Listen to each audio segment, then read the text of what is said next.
20 minutes. Oh dear. Assalamu alaikum, everyone. Peace be upon you, everyone. Yeah, okay, good. My name's Yusuf Chambers, by the way, as he's already introduced me as. Didn't really have too much problem with getting here. It was the parking outside which was the problem. But I was wondering if there was going to be a parking attendant, lying under the car. Just as I sort of wait for the last minute, he'd run up and sort of jam the parking ticket on the, you know what it's like. That's London. Anyway, how did I become a Muslim? What does Muslim mean? It's a good question, isn't it? What does Muslim mean? Mu Islam. To do Islam. What is Islam? Does anyone know who's not a Muslim? Everyone's Muslim now. Good. Okay, let's go home. Don't need to do anything now. That's fine. Okay. Muslim means to worship God. To allow your free will to be guided by the one that created you and put you here. So, actually, it took me several decades to find the purpose of life according to what I, of course, decided was the purpose of life. After 11 years of research, I stumbled into the faith of Islam. Before that, I researched many isms and schisms and ologies, and I found them all to be lacking in certain areas. So, I would find many people that were engaged in humanitarian works, which I really enjoyed, trying to help humans live better lives. That's what I was, before I became a Muslim. That's what I was engaged with.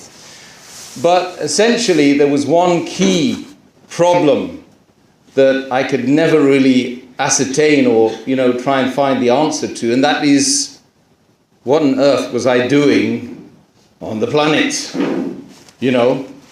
Lots and lots of other people around me, thousands, hundreds of thousands of people around me, and as much as I would try to ask those people, none of them could come up with a very simple rationale as to what I was doing here. So I spent a long time reading people like Gandhi, Mahatma Gandhi. All of you know Mahatma Gandhi, right? Popularized as in the, by the media through Hollywood, That's where I first saw him, actually, through Hollywood, the movie. And then I started reading into this man, because he seems a very sort of dedicated chap, to humanitarian causes, and that's what I was upon. So kept reading and reading and reading, to no avail, really, to be honest. I mean, the only thing that I really didn't sort of appreciate about him was his loincloth. But the rest of it was pretty cool. He was a pretty cool individual.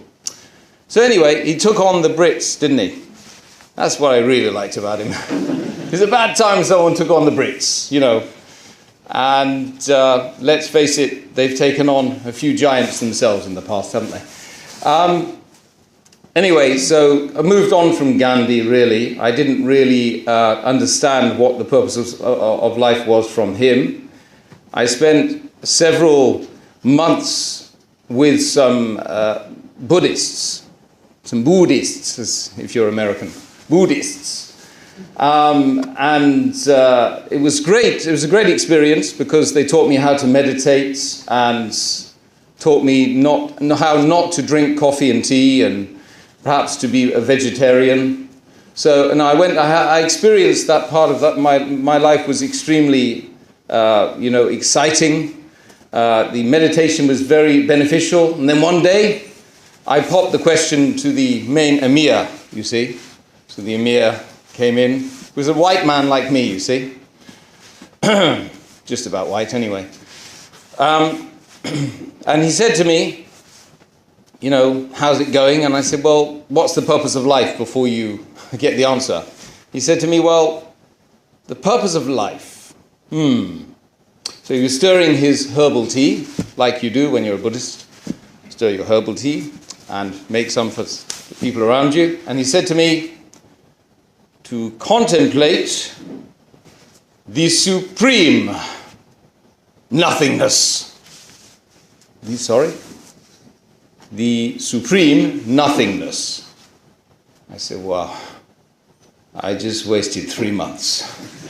Why didn't I just ask you before I actually... Well, actually, the meditation was a benefit, you see? So it wasn't a waste of time. The Buddhist meditation was really beneficial. I used to do it in all sorts of strange places, sitting on the church from Godalming. You know where Godalming is? Yeah. You don't want to. Anyway, somewhere in Surrey, all the way up to Waterloo Station. I used to go there every day. And I used to sit there meditating like a Buddhist, looking really freaky, Anyway, it wasn't because I was a Buddhist, it was because I was me doing it on the train. You know what I mean? So, anyway, spent lots and lots of time with them, and obviously they didn't really have the answer to my question. They gave me a book called the Golden Sutras, which is basically a dialogue between Buddha and a disciple. I couldn't get past page 1. It was so complicated, I couldn't understand it. And I was thinking, well, if I can't understand it, then what about people who, people who can't even understand reading and writing and, who haven't got really much education? If I can't understand it, they can't understand it, then it can't be a universal message. So that was the last attempt I gave with Buddhism. Then several moons later, I was walking through, Sussex University, where I was studying politics and third world development studies. Third world, what does third world mean? Third world? What does it imply? What does it imply? Third world, meaning third rate. That's what it means. So the first world is what? Britain, Europe, America, so on and so forth. Second world was at that time when they defined it, Russia, the commies. And then the third world, or the third class nation, was Africa and Latin America and so on and so forth. Yeah? That's what they used to call it in the early 80s through to the late 90s. Subhanallah. Then they changed it now to developing nations. They're not actually developing, because they're not allowing them to develop actually. There's more slaves in the world today than there were 20 years ago. Fact. In fact, there's more slaves, you can argue, in the world today than there was in 1807 when the Abolition of Slavery Act occurred, right? So we all celebrated in 2007, 200 years since the abolition of slavery. Oh, except that 60% of the world is living on less than $5 a day.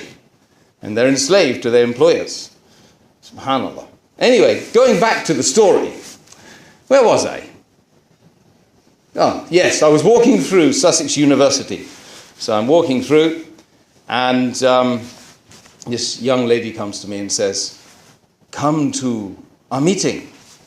So I said I would oblige and I would, say yes to anyone once. So went off. It was in Brighton. The meeting was right on the seafront in this big hall. Walked in. Great bunch of people, seemed to be very affable, spiritually inclined. I thought, great, maybe I can find the purpose of life with these guys. So I'm sitting alongside them, having a good chat, then suddenly their attention turns away from me, like we all need to be loved, right?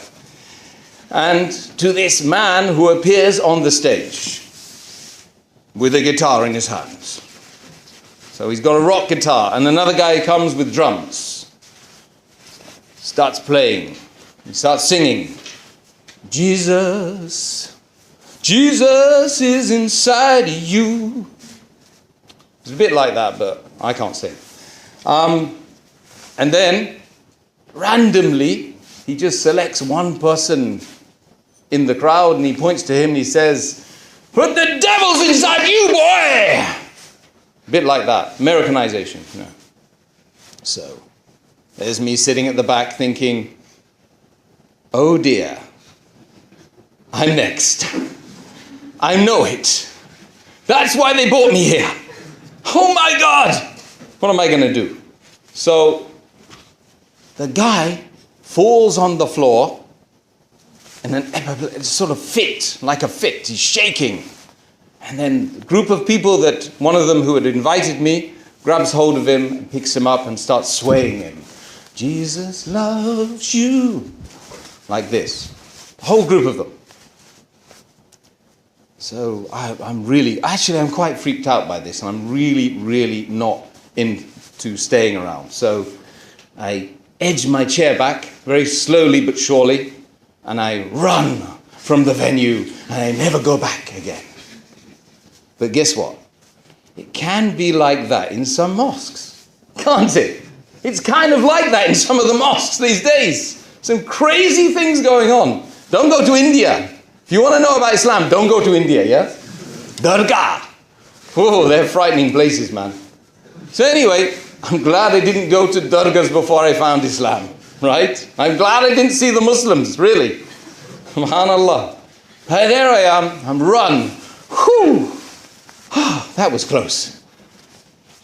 About 3-4 days later. Because the serious note of this, or the serious message that we're trying to get across by giving these stories is about the sheer desperation that a person will go to if he's seeking a path to his creator or her creator.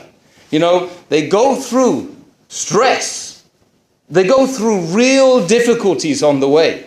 You know, it's a journey labored, full of difficulties and pits and, snakes and serpents and God knows what.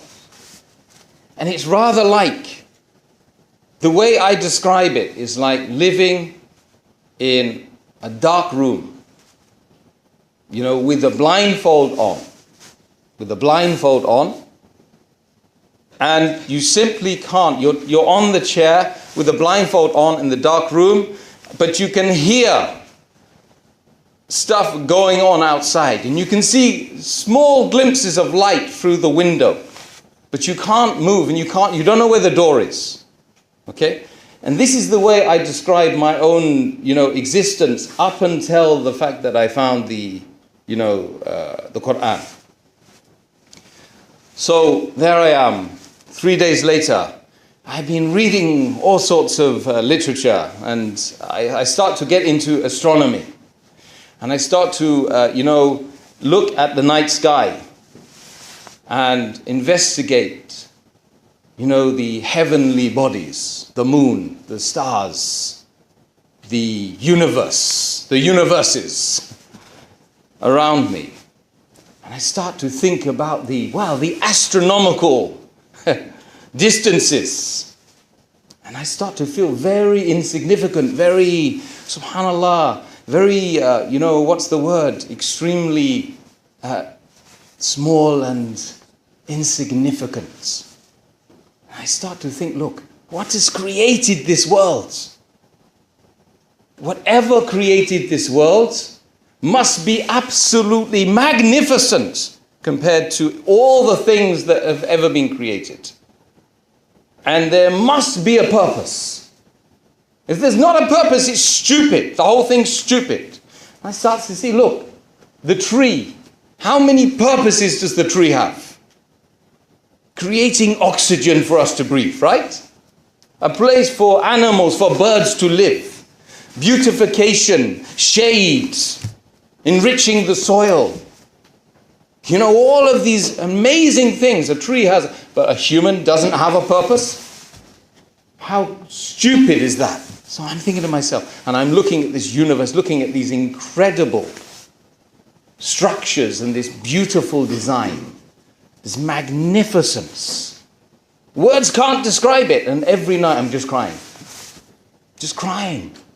Every night, on my own, in my room, with a bottle of, whiskey or something like that, just trying to not think about it.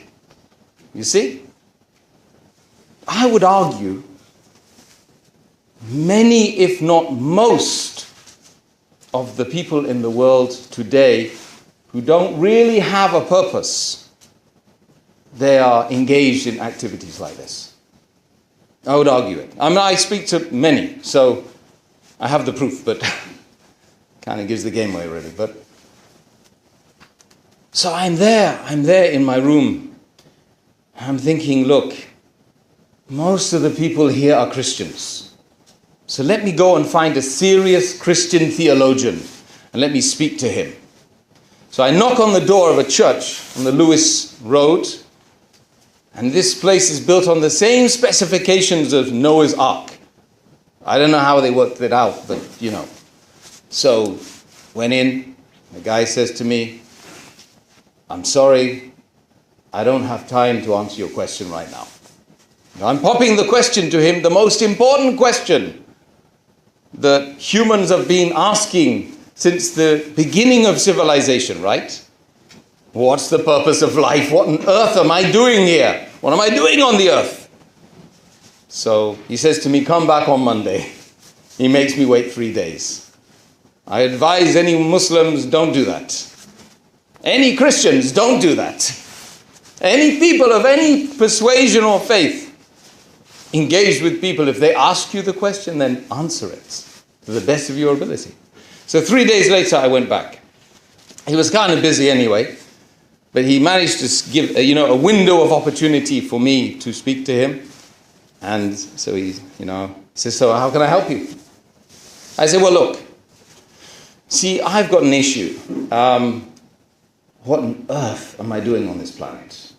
Who am I? Who is God? Why have I been created? What's my purpose?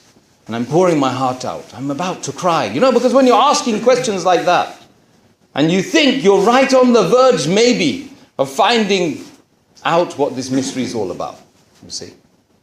The guy says to me, after thinking for a bit, he says, have you ever thought about doing a theology degree?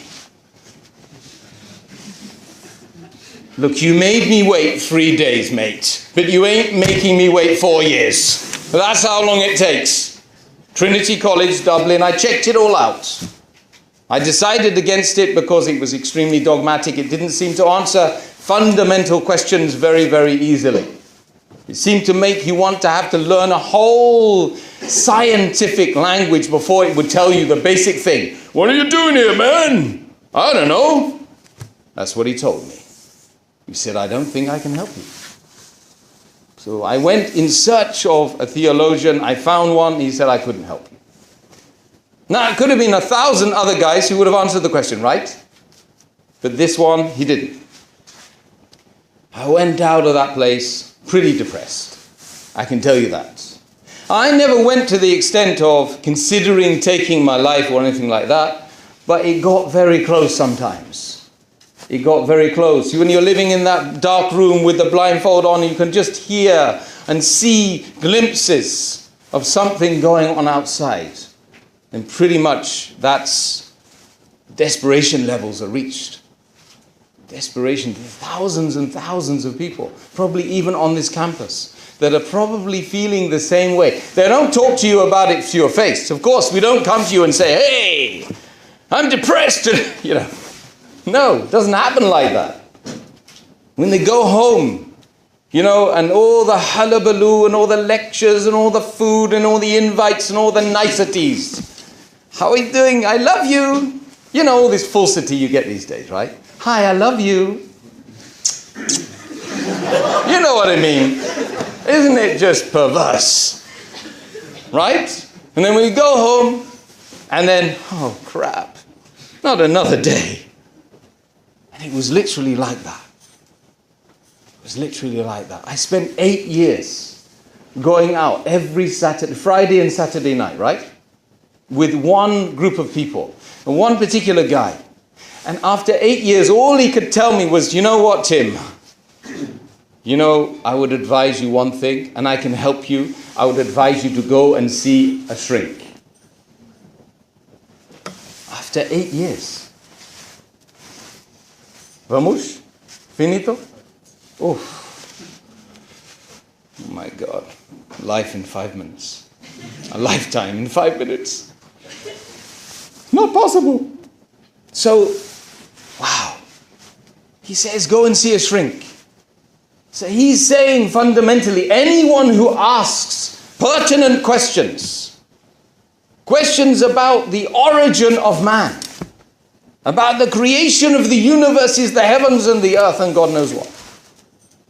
And God knows what. That person is labeled as being a loony lefty. A bit weird. Needs to see a shrink. You see? So this is what we were told. This is what we were told. So hundreds of conversations, hundreds of meetings with people of different persuasions and different religious backgrounds, different cultural backgrounds, in different countries. I was in Pompeii. Pompeii was destroyed by Mount Vesuvius. It was erupted. I was looking at what they were doing in Pompeii. Do you know what they were doing in Pompeii? Who's been to Pompeii? What did you see in Pompeii? Great civilization, right? Yes, and there were some other things going on there as well. Just reflect. Allah says in the Quran, He says, Siru fil ard. Travel in the world. See what the condition of the people that came before you. They were stronger than you, they were mightier than you, but they are dust now. They're back to their Creator. Massive civilizations, extremely sophisticated. But the activities in Pompeii, bestiality. Bestiality. You see. There was one street I went down just for people who want to have sex with dogs. Go to Pompeii and don't take my word for it. Why was Pompeii destroyed? Why? Why on earth? Why was it destroyed? Why did Mount Vesuvius cover it up and then allow people to see the condition of the people as they died? This was such a smackdown for me. You know, it was like, that's serious.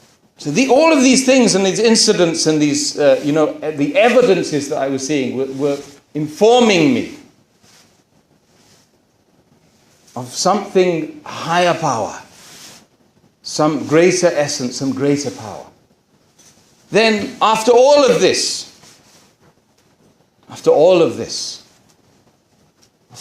these visits and so on and so forth and meetings, I was in the university, and I was with, a girlfriend, and she said to me, I was with her for a number of years, and one night she said to me, Tim, tomorrow, don't come here. So I said, well, what sort of thing is that to say to somebody that you care about? She said to me, well, it's got something to do with my religion, you see. I said, well, your religion can't be right. You can't throw people out without explaining to them, why you're throwing them out. And, is there something that I've done or said? She said, no, it's to do with my religion. I said, look, religion or you, one of you is wrong. She got very angry. I went in the morning to the ISOC, like you do when you have a girlfriend who's a Muslim. So I knocked on the ISOC door, like you do, opened the door, a man, long beard, khutra, Saudi style. Excuse me, I've got a problem with my girlfriend. You will have if you don't get rid of her. So he says to me, well, she is no good for you. And you are no good for her. It's better you get rid of her. I said, you as well. She's kicked me out and you're telling me to leave her as well. What is this? What sort of a religion is this? What is this religion anyway? Oh, Islam, you mean? Yeah, okay. Read these. So he piles a pile of books like this. I remember the day, and it was 2 weeks later I'd read them all. I went back to the girl, and I said to her, look, really sorry that if I cuss your religion's correct. You are the problem. I said, why didn't you tell me about this religion, and why were we doing these things, together, being boy and girlfriend? Why didn't we just get married? Why didn't you tell me? I would have even considered Islam. In fact, I'm quite convinced by Islam. Islam is really an amazing way.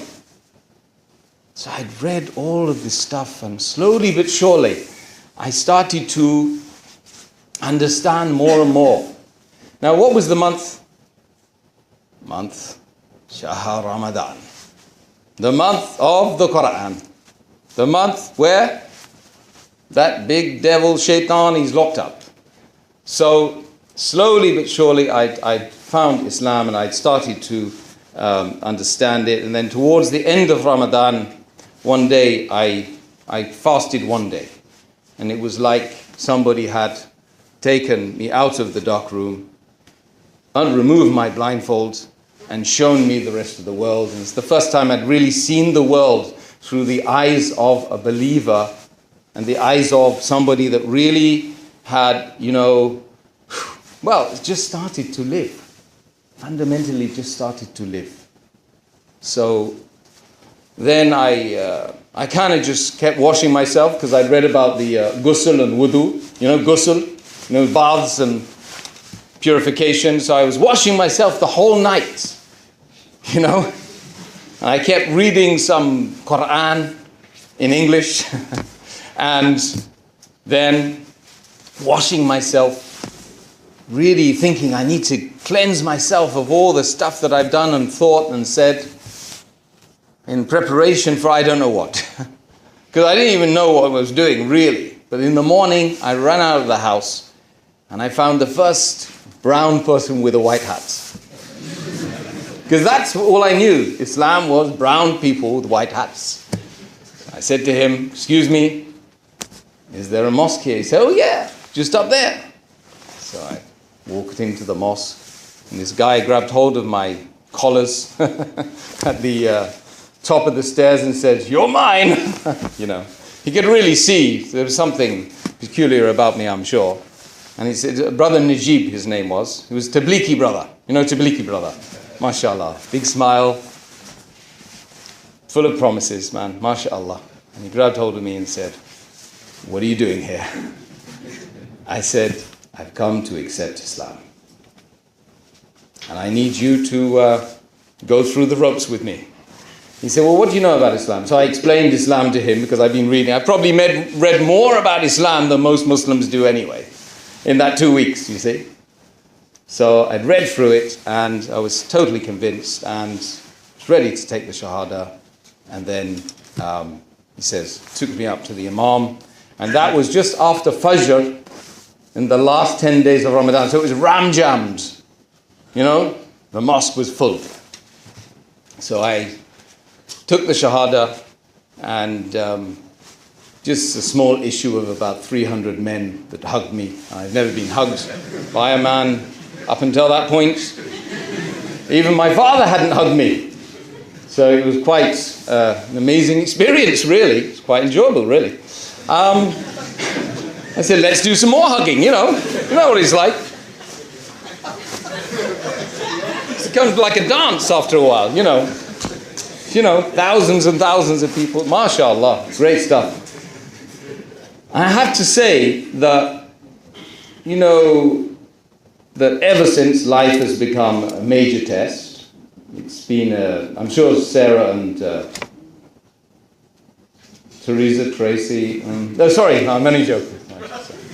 Sorry, I'm only joking. It was a joke, by the way. It was a joke. So I generally have a problem with names. So. We'll explain to you, and they'll have a lot more very important things to say. But fundamentally, it's been an amazing experience, going through that and then finding Islam and trying to fit in, trying to find, a group of people within the Muslim Ummah, the family of Muslims that will, effectively, be able to help me to understand this life better as well. So thank you very much for listening, and bye-bye. very much.